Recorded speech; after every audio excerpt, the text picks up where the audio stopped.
Hello अस्सलाम वालेकुम दोस्तों। तो यार क्या हाल है। आज की इस वीडियो में हम निगेशंस जो कि one of the logical operator है उसके रिगार्डिंग डिस्कशन करेंगे। अच्छा, अब जिनको नहीं पता कि लॉजिकल ऑपरेशंस या ऑपरेटर्स कौन से होते हैं या उनका क्या काम होता है, तो उनका काम बेसिकली ये होता है कि वो एक तरीके से रिलेशनशिप एक्सप्रेस करते हैं एक स्टेटमेंट के थ्रू की, और की मतलब किस तरीके से वो एक स्टेटमेंट का थ्रू जो है दूसरे स्टेटमेंट के थ्रू से रिलेट करता है। इस चीज़ को एक्सप्रेस कर रहे होते हैं, ठीक है, डिफाइन कर रहे होते हैं। तो ये लॉजिकल ऑपरेटर्स होते हैं। तो इनमें से एक लॉजिकल ऑपरेटर आपका निगेशन भी है। अब अगर हमें किसी भी स्टेटमेंट की निगेशन जानना चाहूँ तो उस स्टेटमेंट का जो अपोजिट है, that's what the negation of the first statement is. ठीक है, जैसा कि यहाँ पे लिखा हुआ है कि it is the opposite of the statement. एक स्टेटमेंट का अपोजिट यानी कि अगर मैं कहूँ कि दिस इज़ द डॉग, ठीक है, सो ये एक स्टेटमेंट है, दिस इज़ अ डॉग। और अगर इसमें कहूँ कि इसका अपोजिट क्या होगा, तो this is not a dog. ठीक है, अब this is not a dog जो है, this is the negation of this is a dog. ठीक है, ये दिस इज़ अ डॉग का जो निगेशन होगा वो this is not a dog होगा। सो अगर ये कह रहा है कि एक अपोजिट हो, अगर एक स्टेटमेंट ट्रू है तो उसका निगेशन ये होगा कि वो स्टेटमेंट फॉल्स है। ठीक है, सो निगेशन बेसिकली ये इस चीज़ को हम निगेशन कहते हैं।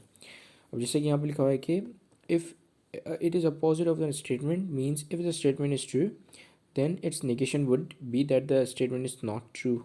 ठीक है, और if the statement is false its negation would be that the statement is not false या true है। ठीक है, अगर मैं कहता हूँ कि this is not a dog, या मैं कहता हूँ कि एक स्टेटमेंट फॉल्स है, ठीक है, ये स्टेटमेंट फॉल्स है, अगर मैं ये कहता हूँ या मैं बता रहा होता हूँ कि ये स्टेटमेंट फॉल्स है, और मैं कहता हूँ कि आपको कि भाई इसका निगेशन निकालो, तो आप इसका निगेशन ये निकालोगे कि ये स्टेटमेंट ट्रू है।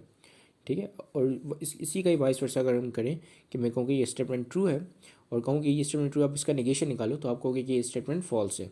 ठीक है, सो ये निगेशंस बेसिकली ये होते हैं।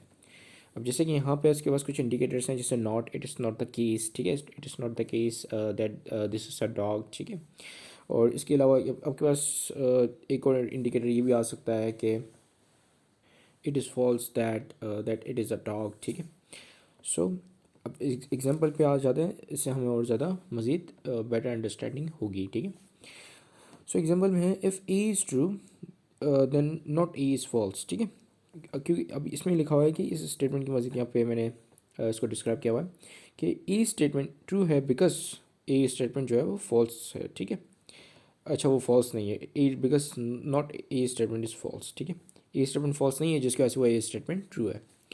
ठीक है, सो अगर मैं कहूँ कि ये स्टेटमेंट ट्रू है तो उसका नेगेशन क्या होगा कि ये स्टेटमेंट फॉल्स नहीं है। ठीक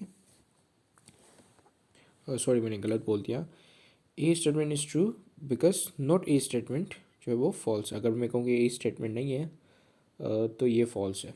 ठीक है, सो अगर यहाँ पे हम दूसरी एग्जांपल देखें, a bird is on the roof is true because the bird is not on the roof is false. ठीक है, या इसको हम वाइस वर्सा अगर इस तरीके से करें कि bird is on the roof is false, so bird is not on the roof is true. So I hope you have got the meaning of negations and how this logical operation work. So this is it. Thank you very much for watching this video. Have a great day and Allah Hafiz.